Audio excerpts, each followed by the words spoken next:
दोस्तों, रोज़ की तरह न्यूज़ डॉक्टर सबका हार्दिक स्वागत है। सबके मंगल व शुभकामनाओं के साथ उनको मेरा सादर नमस्कार, छोटों को मेरा आशीर्वाद। मैं ठीक हूँ, आशा करता हूँ कि आप ठीक होंगे। दोस्तों, आज के रामचरितमानस के अयोध्या कांड में जब सुमंत भगवान राम, लक्ष्मण और सीता को वन में छोड़ करके वापस दशरथ जी के कथनानुसार तमसा नदी के किनारे पर पहुंचते हैं और उसके बाद जब उनका रथ तमसा नदी के किनारे पर पहुंचता है तो वहाँ पर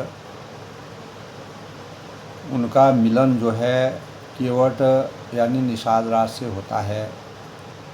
तो निषाद राज से अपनी विरह दशा का वर्णन करते हुए सुमंत जी ने अपने जीवन में जो उनको दिए गए जो कार्य थे उस कार्य को पूर्ण करने के साथ उन्हें भगवान राम, लक्ष्मण और सीता को वन में छोड़ करके वापस अयोध्या आना और राजा दशरथ के कथनानुसार राजा दशरथ ने कहा था कि राम, लक्ष्मण, सीता कोई भी एक अगर वापस आ जाएंगे तो आधे रास्ते से उनको किसी न प्रकार से तुम्हें वापस लौटाना, लेकिन मर्यादित जीवन की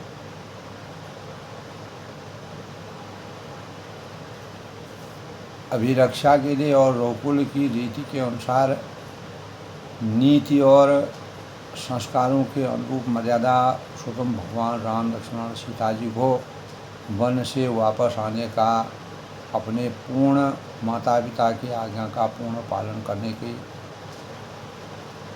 के भाव उनके अंतःकरण में थे। तब सुमंत जी जब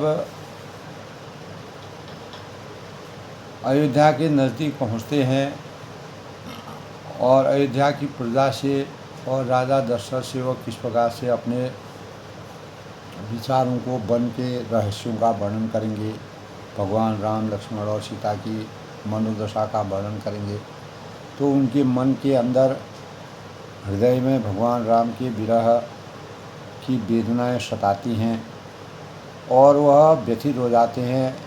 उनका शरीर काम नहीं करने लगता है, मन, वाणी और कर्म से वह निस्सार हो जाते हैं और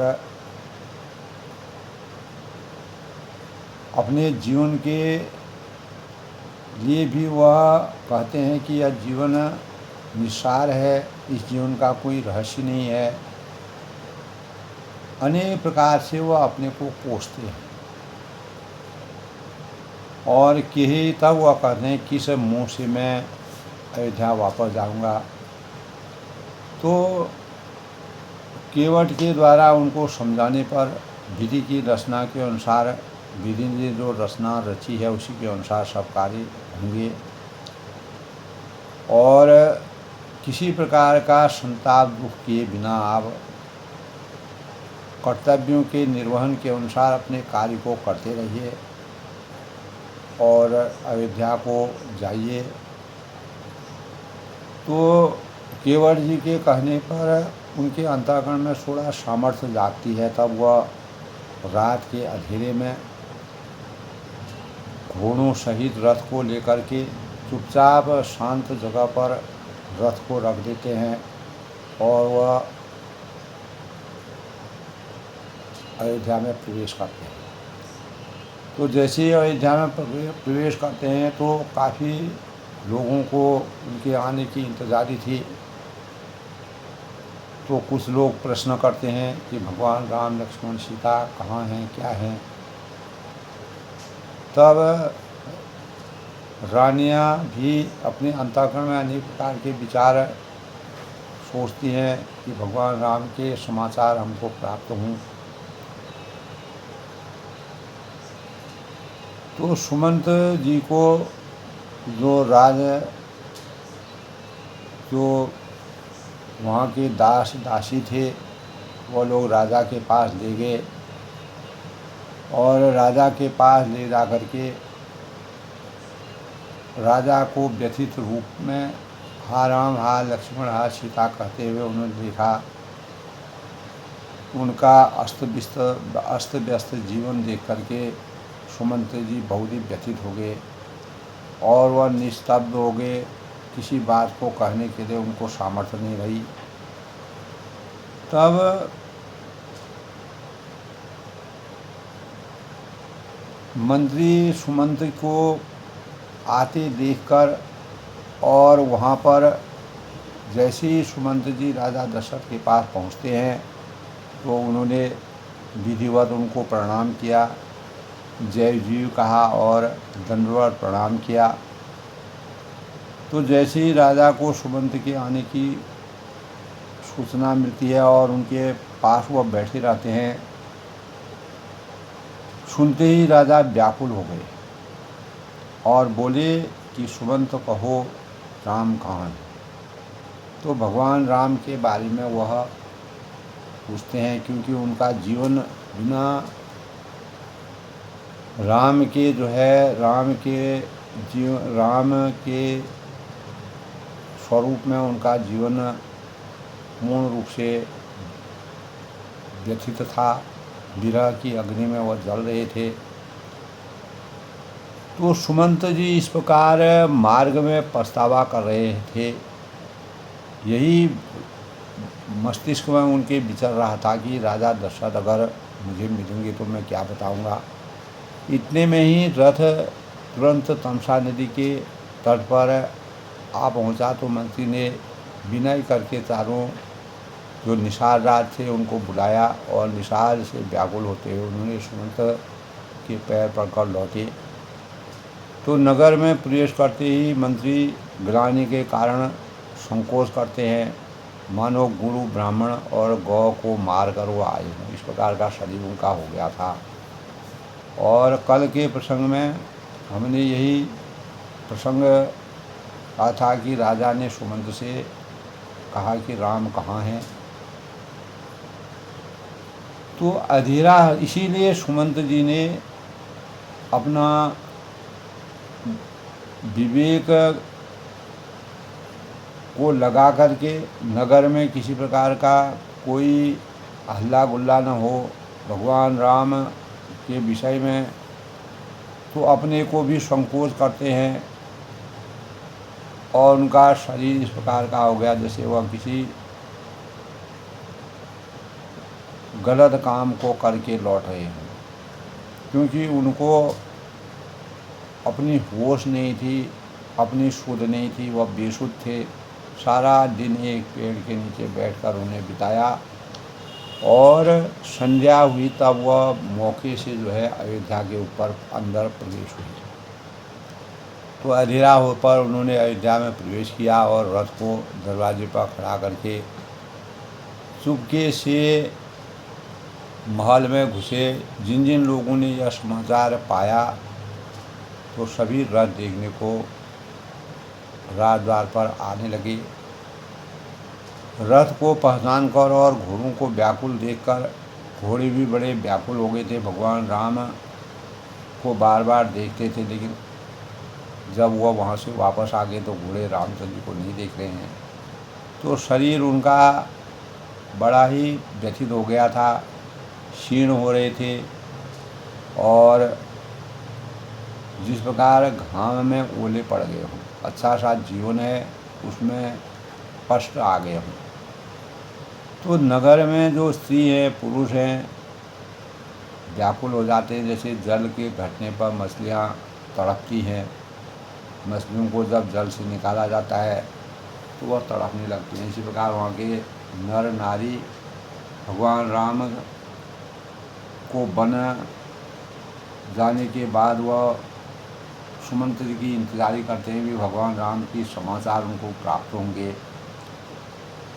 तो सचिव आगमन सुनर सबू विकल भयं रनिवास, हवन भयंकर लागते ही मानहु पेट निवास। तो मंत्री जी का अकेले ही आना सुनकर सारा अवध का के कुलवासी जो है, अयोध्यावासी जो है, व्याकुल हो गए, बहुत ही दुखी हो गए। और राजमहल उनको ऐसा भयानक लगा मानो प्रेतों का निवास स्थान हो गया।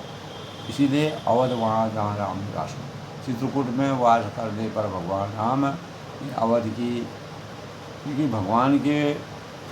भगवान जहाँ जाते हैं वहाँ वातावरण अपने आप ही परिवर्तित हो जाता है, अवध वहीं हो जाता है। इसलिए रामचरितमानस में कहा है कि अवध वहाँ जहाँ राम निवास हो। और अयोध्या वाले बड़े अभागे हैं और वन वाले बड़े सुखी हैं, जिनको भगवान राम के साक्षात दर्शन हो रहे हैं। तो अत्यंत आर्त होकर सब रानियां दुखी होकर के पूछती हैं। सुमंत को कुछ उत्तर देने में वह संकोच करते हैं। उनकी वाणी यानी जिस प्रकार से विकल हो गई हो, कोई काम ही नहीं कर रही है, रुक गई हो, कानों से उनको सुनाई नहीं दे रहा हो और आँखों से उनको दिखाई नहीं दे रहा हो, इस प्रकार का परिवेश, इस प्रकार की स्थिति सुमंत जी की हो गई थी। वे जो भी सामने आता था उससे पूछते थे, कहो राजा कहाँ है। तो राजा की सुध उनको सबसे ज़्यादा थी, क्योंकि राजा उन पर बड़ा भरोसा करते थे। तो दासियां मंत्री को व्याकुल देखकर, जब सुमंत जी बहुत ही व्याकुल हो रहे थे, तो जो दासियां सेविकाएँ थी उन्हें कौशल्या जी के महल में ले गए और सुमंत ने जाकर वहाँ राजा को कैसा बैठे देखा, मानो कि अमृत का चंद्रमा हो। राजा आसन, शैया और आभूषणों से रहित बिल्कुल मलिन उदास पृथ्वी पर पड़े हुए और ले उदास सोच ही भांति। सुरपुर तेजनु खैसे जजाती। तो वे लंबी लंबी सांसें लेकर इस प्रकार सोच करती हैं कि मानो राजा ययाति स्वर्ग से गिरकर सोच कर रहे हैं। तो राजा क्षण भर में सोच से छाती भर लेते हैं, अनेकों प्रकार के विचार उनके अंतःकरण में होते हैं। ऐसी विकल दशा को, इस प्रकार की व्यथित दशा को राजा की देख करके गिरिराज जटायु का भाई जिस प्रकार संपाति, भगवान रामचंद्र जब सीता को रावण हर के ले जा रहा था, तो जटायु ने युद्ध किया और संपाति ने उनकी रक्षा करने का। तो संपाति जिस प्रकार से पंखों से के जल जाने पर गिर गया हो, संघर्ष किया था रावण से, राजा बार बार राम राम हा लक्ष्मण हा सीते कह के फिर हा राम हा लक्ष्मण हा जानकी कहकर ऐसा अनेकों बार वह इस प्रकार से दुखी हो जाते हैं, व्यथित हो जाते हैं। उनके अंतःकरण में भगवान राम के प्रति अपार स्नेह जागृत होता है। चौथेपन में संतान की प्राप्ति के पश्चात भी जो उनके वास्तविक सुख का आनंद नहीं ले सके, क्योंकि भगवान राम जो है लोक कल्याण के लिए और परमार्थ के लिए और इस संसार में राक्षसों के अंत करने के लिए, धर्म की रक्षा करने के लिए, अधर्म को हमेशा जड़ से समाप्त करने के लिए उन्होंने मानव रूप में उन्होंने जन्म लिया दशरथ जी के वहाँ, क्योंकि वही स्थान उनको सबसे सुगम लगा। और यही भगवान ने जो है जब सती और जब मनु और शत्रुपा के द्वारा भगवान की भक्ति करने पर उनको वरदान प्राप्त था कि दशरथ जी के वहाँ मैं जन्म लेके आऊँगा। वही दशरथ राजा के वहाँ भगवान राम जन्म लेकर के अनेकों लीलाएँ करते हैं। इस प्रकार के प्रसंग हैं दोस्तों। तो आज कल के प्रसंग में तब राजा जो है देख सचिव जय जीव कही कीने हूँ दंड प्रणाम। मंत्री ने राजा को इस प्रकार से व्यथित और दुखी देख करके, अस्त व्यस्त जीवन देख करके उनसे जय जी कहा, दंडवत प्रणाम किया। और सुनते ही राजा व्याकुल होकर उठे, बोले सुमंत कहो राम कहाँ है। तो ये कल के प्रसंग की बात थी। तो दोस्तों आज के प्रसंग से पहले आज के शुभ पंचांग की समीक्षा करते हैं। तो आज दोस्तों आज का पंचांग आज आषाढ़, आज 14 जून 2025 आषाढ़ माह के कृष्ण पक्ष की द्वितीया तिथि और विक्रम संवत 2082 संवत 1947 सिद्धार्थी नाम संवत्सर ग्रीष्म ऋतु सूर्य उत्तरायण में मूल नक्षत्र शुभ योग का संयोग रहेगा 3:19 तक।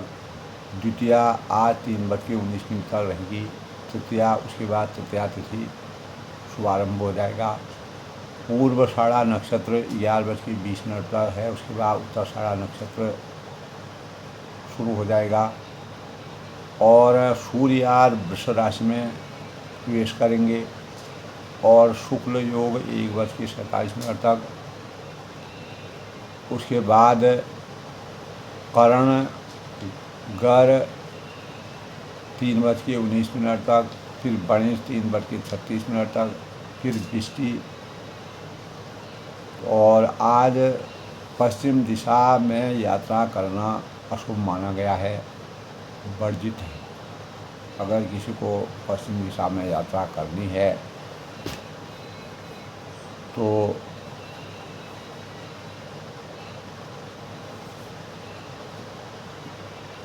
मीठी चीज़ का प्रयोग करके अपनी यात्रा करनी चाहिए अगर आवश्यक है तो। अभिजीत मुहूर्त की बात करें तो आज 11:53 से 12:49 तक कोई भी शुभ कार्य हम कर सकते हैं। और अमृतकाल 3:04 से 4:48 तक है। और ब्रह्म मुहूर्त आज दोस्तों 4:02 से 4:43 तक है। राहु काल जिसके दौरान किसी भी शुभ कार्य को करना वर्जित माना गया है 10:37 से 12:21 तक। सूर्योदय आज दोस्तों यानी 5:23 पर और सूर्यास्त जो है 7:13 तक। आज भद्रा का संयोग भी है। भद्रा शुरू होगी 3:35 से।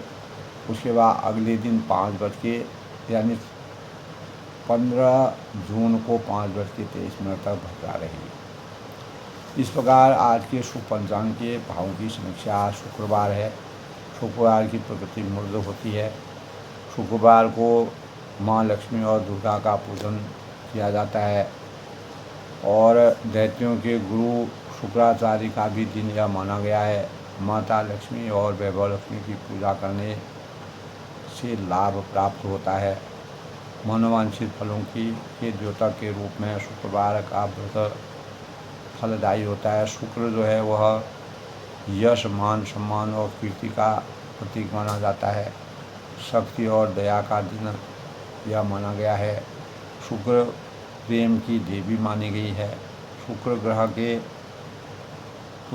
ग्रह को मजबूत करने के लिए दूध, दही, घी, चावल, चीनी आदि का दान करना शुभ माना गया है। भगवान को भी माँ लक्ष्मी और दुर्गा माता जो शक्ति और वैभव की देवी मानी गई है। वैभव विलास का दिन यह माना गया है। सौंदर्य में निखार, ऐश्वर्य कीर्ति और धन दौलत की प्राप्ति का द्योतक है। शुक्रवार का स्वामी शुक्र होता है। शुक्रवार की राशि कुंभ है और शुक्र को प्रबल करने के लिए, मजबूत करने के लिए मंत्र है ओम द्रांग दिंग सह शुक्राय नमः। इस मंत्र का जाप 108 बार करना चाहिए। जिनका शुक्र कमज़ोर होता है तो शुक्रवार का व्रत करना चाहिए। माँ संतोषी का भी व्रत शुक्रवार को किया जाता है। 9 माह का यह व्रत मनोवांछित फलों की, जो मन की इच्छाएं होती हैं उनकी पूर्ति की कामना के प्रतीक के रूप में माना गया है। और इस दिन सफ़ेद चीज़ों का दान करना शुभ कार्य माना गया है। भगवान माँ लक्ष्मी और दुर्गा माता को दूध है, दही है, घी है और सफ़ेद मिठाई का भोग लगाना चाहिए। शुक्रवार सफाई और शारीरिक शुद्धि का दिन माना गया है और शौर्य सौंदर्य शुक्रवर्धक माना गया है। इस दिन किसी से भी कोई भी चीज़ उधार लेन देन करना वर्जित माना गया है। और लक्ष्मी का पूजन करना, व्रत आराधना करना, वैभव लक्ष्मी की पूजा करने से धन धान्य की पूर्ति होती है और अनेक प्रकार की परेशानियों से हमको छुटकारा मिलता है। तो इस दिन खास तौर से माँ की कृपा से किसी प्रकार की अभद्र भाषा का प्रयोग करना वर्जित माना गया है, क्योंकि माँ का हृदय बड़ा ही सरल होता है, मधुर होता है, कोमल होता है। इसीलिए किसी प्रकार की अभद्र भाषा का प्रयोग करने से माँ नाराज़ हो जाती है। इसलिए अपने जीवन को सरल जीवन और माँ का उपवास, व्रत, ध्यान और विधि विधान के साथ पूजा पाठ करके माँ लक्ष्मी और दुर्गा माता का पूजन करना बहुत ही हितकारी माना गया है। तो आज के प्रसंग की बात करते हैं दोस्तों। अयोध्या कांड में कल के प्रसंग में राजा ने सुमंत से पूछा, जब सुमंत अयोध्या में लौट गए वन से, तो राम कहाँ हैं? तब सुमंत जी उत्तर देते हैं, खूब सुमंत दीन उड़लाई, बूढ़त कछु उधार जन पाए। राजा ने सुमंत को हृदय से लगा लिया, क्योंकि सुमंत भगवान राम के समाचार के साथ स्वकुशल अयोध्या लौट गए और बूढ़त कछु उधार जन पाए। जब राजा को सुमंत मिलते हैं तो उस समय का परिवेश ऐसा लग रहा है मानो डूबते हुए आदमी को कुछ सहारा मिल रहा है, यानी डूबते हुए को तिनके का सहारा करते। क्योंकि भगवान रामचंद्र की, राम लक्ष्मण और सीता से ही भगवान राजा का जीवन बड़ा समर्थवान था। तो सहित स्नेह निकट बैठाए, तब उन्होंने मंत्री को अपने नज़दीक बैठाया और पूसर राव नयन भरी बारी, और नेत्रों में जल भरकर राजा पूछने लगे। क्या पूछते हैं? राम कुशल कहूँ सखा सभी। यद्यपि राजा को मालूम था कि भगवान राम अपने प्रण के पक्के हैं, लक्ष्मण उनकी छाया है और सीता बिना प्राणों के जीवन सार्थक नहीं होता है, लेकिन फिर भी अपने मन में अनेक प्रकार के भाव होते हैं। उन्हीं भावों को राजा व्यक्त करते हैं, राम कुशल का, और अपने वरदान दिए गए वरदानों को राजा याद करते हैं। कैकेयी के द्वारा दिए गए वरदानों के परिणामस्वरूप राजा को रघुकुल की रीति के अनुसार की मर्यादित जीवन यापन करना भी रघुकुल की रीति का प्रमाण था। तो राम कुशल का सखा सुनी, तब वह कहते हैं कि हे मेरे प्रेमी सखा राम की कुशल कहो, कहाँ रघुनाथ लखन बेदी। बताओ श्री राम लक्ष्मण और जानकी कहाँ हैं, किस जगह पर हैं। आने फेर की बने सिधाई, और उन्हें लौटा लाए हो कि वे वन को चले गए। तो सुनत सचिव लोचन जल भाई, और सुमंत्री के अंतःकरण में ये बात बार बार चल रही थी। राजा जी कहेंगे कि आप जो है खाली हाथ क्यों आ गए राम, और किसी को भी वापस नहीं लाए। तो जब राजा ने यही बात दोहराई तो उनके नेत्रों में जल भर आया, अपार दुख से वह दुखी हो गए। शोक विकल पुनि पोष नरेशु, शोक से व्याकुल होकर राजा फिर पूछते लगे, कहूँ सिय राम लखन संदेश, सीता राम और लक्ष्मण का संदेश तो कहो, वह कैसे है, क्या है, उनकी कुशल क्या है। वह सशरीर ठीक हैं, राम रूप गुणशील स्वभाव, और श्री रामचंद्र के रूप गुणशील और जो उनके स्वभाव को याद करके राजा हृदय में सोच करते हैं, विचार करते हैं, और सोचते सोचते उनका मन विकीर्ण हो जाता है। राव सुनाए दीन बनवासु, सुनि मन भय न हरस, सो सुत विसुरत गई न प्राणा, को पापी परम समाना। तब राजा ने बहुत ही बातें, मन की बातें कही, और वह फिर कहते हैं कि मैंने राजा होने की बात सुनाकर वनवास दे दिया, और यह सुनकर भी राम के मन में हर्ष और विषाद नहीं हुआ। वन का राज देने पर भी राम को न हर्ष हुआ न कोई दुख हुआ। ऐसे पुत्र से बिछुड़ने पर भी मेरे प्राण क्यों नहीं गए होंगे। जो अनेक प्रकार के दुख सुख की अभिभूति में सम रहते हैं, तो इस प्रकार के पुत्रों की प्राप्ति उनके बन जाने पर मेरे प्राण क्यों नहीं निकले। सब मेरे समान, अब मेरे समान पापी संसार में कोई नहीं। अपने मन की व्यथा इस भौतिक शरीर में लो, तो जब तक सृष्टि द्वारा हमारा जीवन है, भौतिक शरीर है, आत्मा जब तक भौतिक शरीर में निवास करती है, आदमी कितना भी दुखी हो, परेशान हो, व्याधियों से परेशान हुआ हो, लेकिन जब तक प्राण शरीर को नहीं छोड़ते हैं तब तक किसी का कोई दोष नहीं है, क्योंकि भगवान की यही रीति है। तो राजा दशरथ यद्यपि दुखी होते हैं, लेकिन वह जानते हैं कि जब तक इस भौतिक शरीर में प्राण रहेगा उसको कोई नहीं त्याग सकता है। जिस दिन इसका अंत होने वाला होगा वो खुद ही हो जाएगा। तो सखा राम सिय लखन जहाँ, तब वह कहते हैं कि सखा राम सिय लखन जहाँ, तो हे सखा, तब वह सुमंत्र से कहते हैं, सखा श्री राम जानकी और लक्ष्मण जहाँ हैं, जिस जगह पर हैं और जैसे हैं, मुझे भी वहीं पहुँचा दो। जहाँ जहाँ मोई पहुँचा वहीं मुझे भी पहुँचा दो। मेरा जीवन उनके बिना बेकार है, तुझसे है, अस्तित्वहीन है। नहीं चाहत चलन अब प्राण करूँ सती भाव, और मैं सत्य भाव से कहता हूँ कि मेरे प्राण अब चलना ही चाहते हैं। यानी प्राणों में इस प्रकार की विकलता हो गई है कि वह अब इस धरती पर रहने के लिए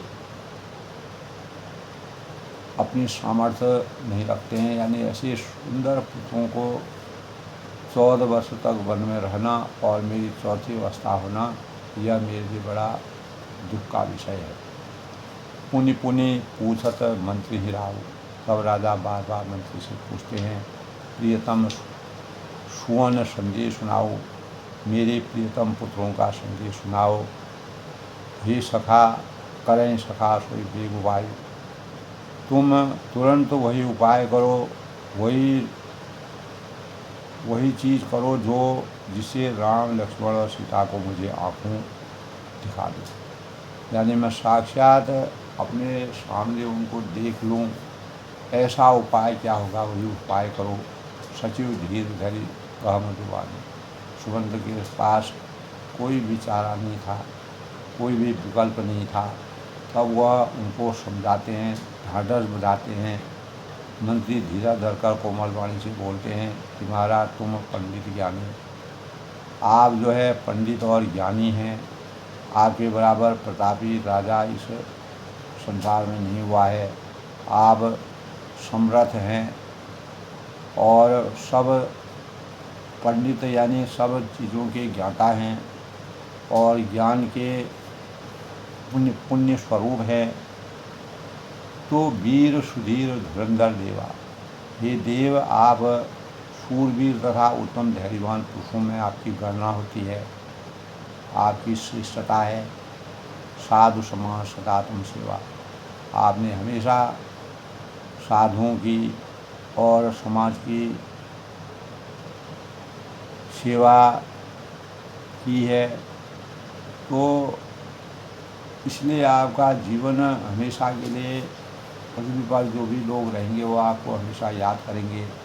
जन्म मरण सब दुख सुख भोगा, जन्म मरण सुख दुख के भोग, हानि लाभ प्रिय मिलन भी होगा।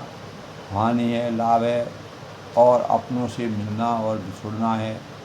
ये सब हे स्वामी काल और कर्म के अधीन रात और दिन की तरह बरबर होते रहते हैं। जिस प्रकार रात दिन आते हैं, कभी दुख आता है, कभी सुख आता है, कभी जन्म होता है, कभी मरण होता है, कभी लाभ होता है, कभी हानि होती है, कभी अपनों से मिलना होता है, कभी अपनों से बिछड़ना होता है। तो यह प्रकृति की सृष्टि की रचना के अनुसार यह चक्रव्यूह चक्र चलता रहता है।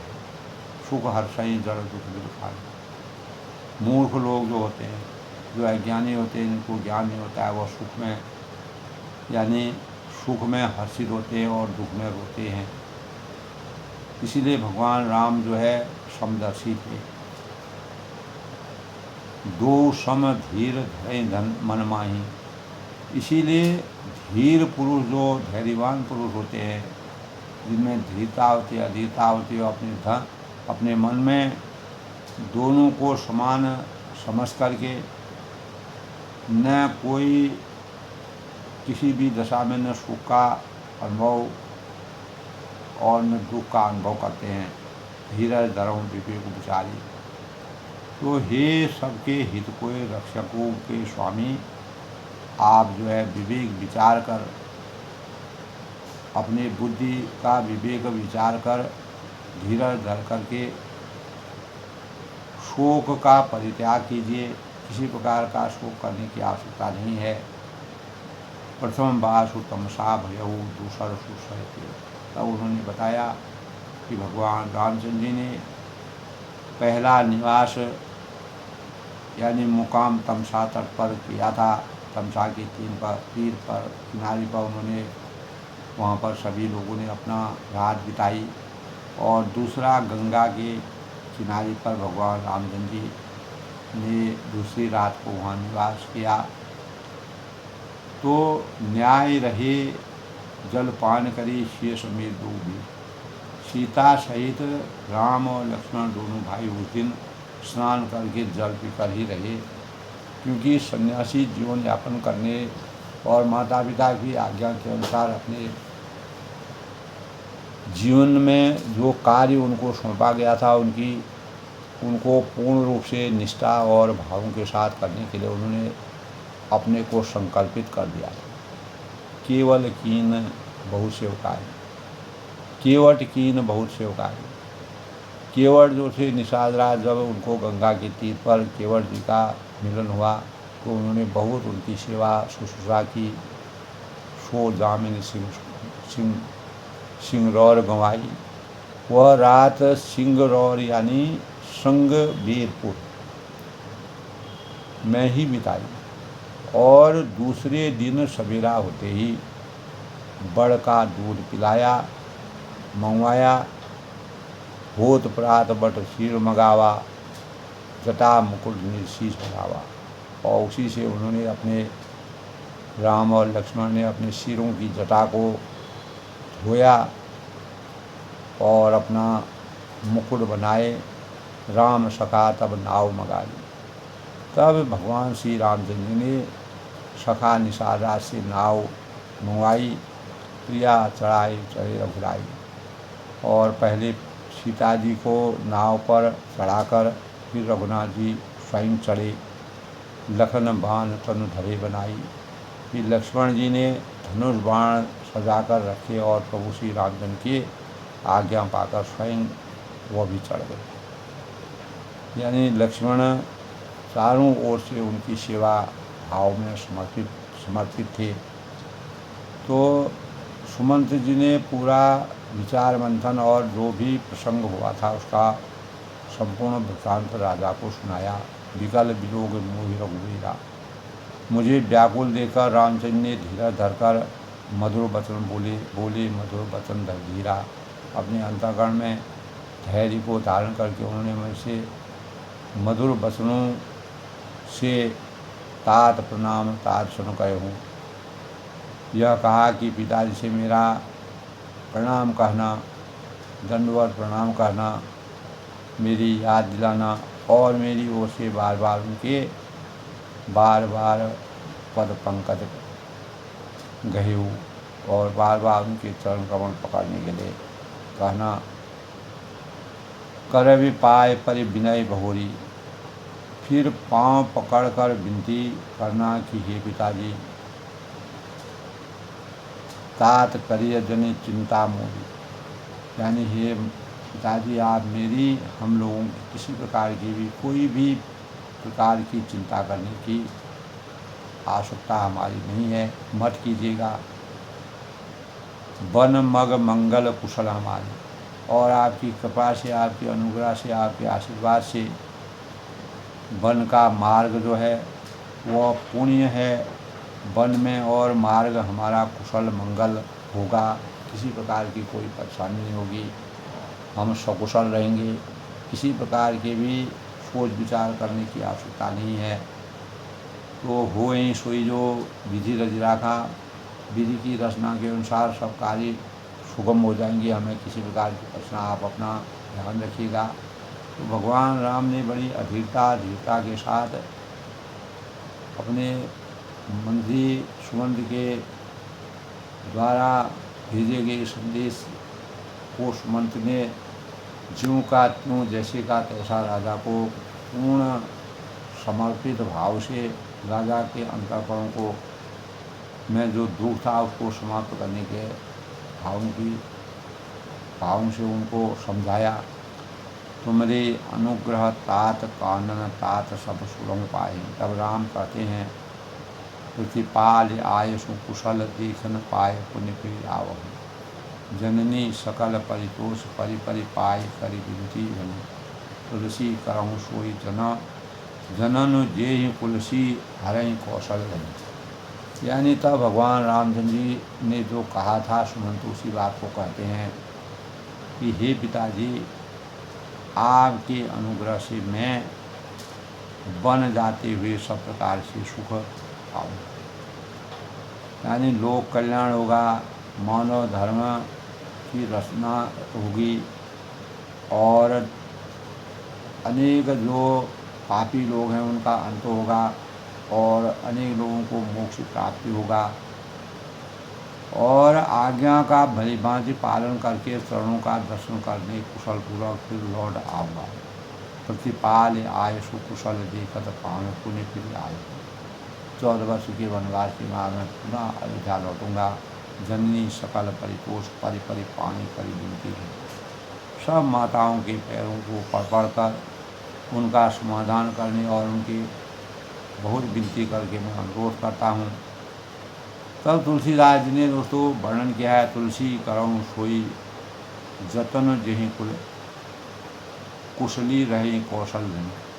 तब तुलसीदास जी कहते हैं कि भगवान राम ने अपने कुशल के साथ जो राजा को सामर्थ्य प्रदान भद्र बनाने का प्रयास किया, सुमंत ने उसका हृदय से जिस प्रकार से वर्णन किया। तुलसीदास जी कहते हैं कि तुम वहीं प्रयत्न करना, उसी प्रकार के कार्य करना जिससे कौशलपति पिता हमेशा कुशल रहें, उनको अपने पुत्रों पर नाज हो और अपने पुत्रों के प्रति अपार पराकाष्ठा हो उच्चता के मानकों से। मानव यानी वन में भी मानव धर्म की रक्षा करना इन भावों से तुलसीदास ने जो वर्णन किया है, सुमंत जी ने जिस प्रकार के वाणी तुम्हारी अनुग्रह तात कानन जात सब सुख पाए हो, तो आपका अगर आशीर्वाद है, आपकी कृपा से जो हमको वनवास मिला है वो सब प्रकार से सुखदायक होगा।